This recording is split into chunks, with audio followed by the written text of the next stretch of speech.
Hello, ladies and gentlemen. Today, talking about these bad boys right here. The On Cloudmaster 10,000 meters. Probably one of the main reasons that I decided to make this other channel outside my documentary one. Just because there's nothing on these, and they're good shoes, and that's why I wanted to bring them up. They're probably, I'm going to open up with a strong point here. They're probably my favorite all-around spikes right now that I've come across.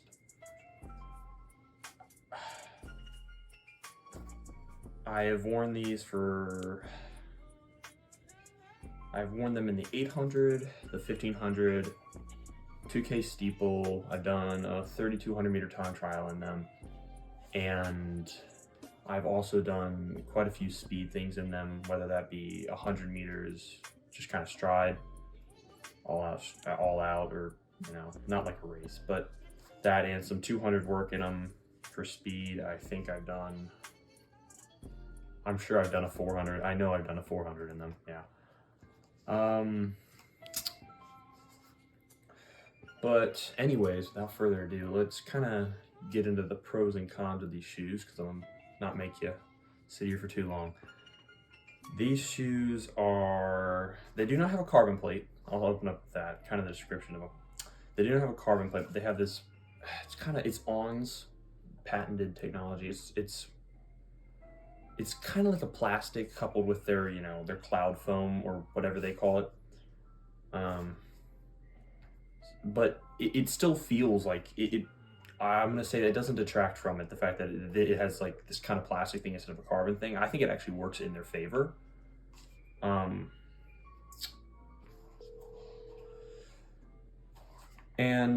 But anyways, on to the cons.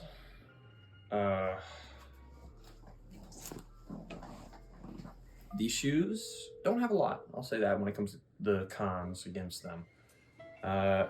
I think the only thing I'm gonna highlight is probably, and I haven't had too many issues with it, but I know some people have, is the upper here. The upper on this shoe is, some people say it doesn't really hold to their foot very well, and I kind of get what they mean, in the fact that you do actually have to tie it quite tight to get it to stick to your foot, but I've never really had any issues with it sliding around or anything. It's stayed relatively solid on my foot even when wet during like a steeple or something like that. And when dry, I've been able to crank fast corners in it and stayed on my feet pretty good. But I know some people have said that, you know, it's kind of annoying that, you know, you kind of see it with the Nikes, they have the hole in the back.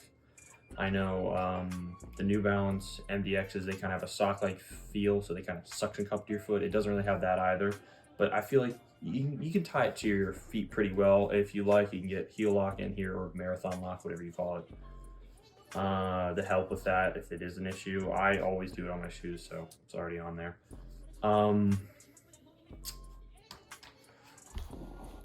So the only other con with this shoe is really gonna be the aggression, and even then it's not that bad. It's just, I think in an 800, it's kind of a gray zone aggression on this. While it is a con, it's also not that bad, because it's a very versatile shoe. But when it comes to the aggression, I feel like I want something a little more aggressive than 800. And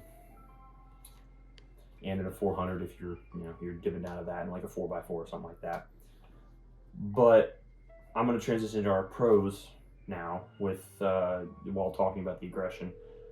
It is a very versatile shoe, like I just mentioned, and for that reason, if I'm a 1600, 800 guy that focuses more on the 1600, you know, I totally would rock these. That would definitely be my thing. If I had to pick one spike, I'd rock these. If I was a 1632 guy who also ran the 800, definitely rock these. You know, you could definitely crank a fast 800 of these. I've only worn them in one 800 race, and I wasn't even in 800 shape, and I still went under 2 in these fairly easily. And in a 400, I definitely think If you're running the 4x4 too, because I feel like someone who's maining a 400, this probably isn't your shoe.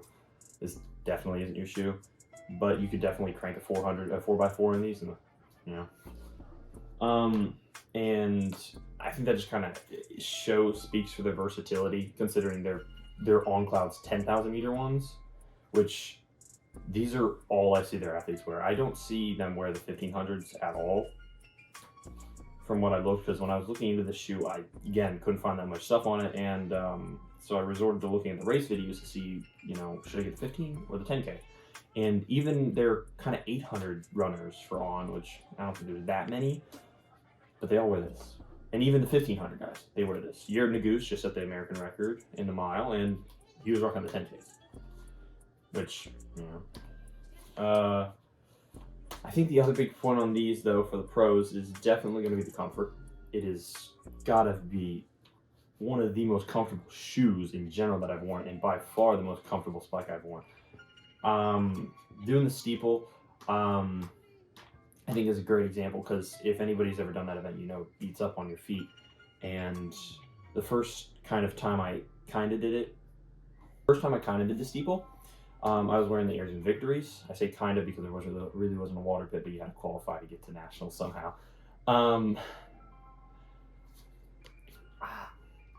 I was wearing the Airs and Victories, and my feet just hurt afterwards. Not like severely bad, but because those are still solid shoes. But it's still, I could feel the discomfort. I could tell that I ran the steeple.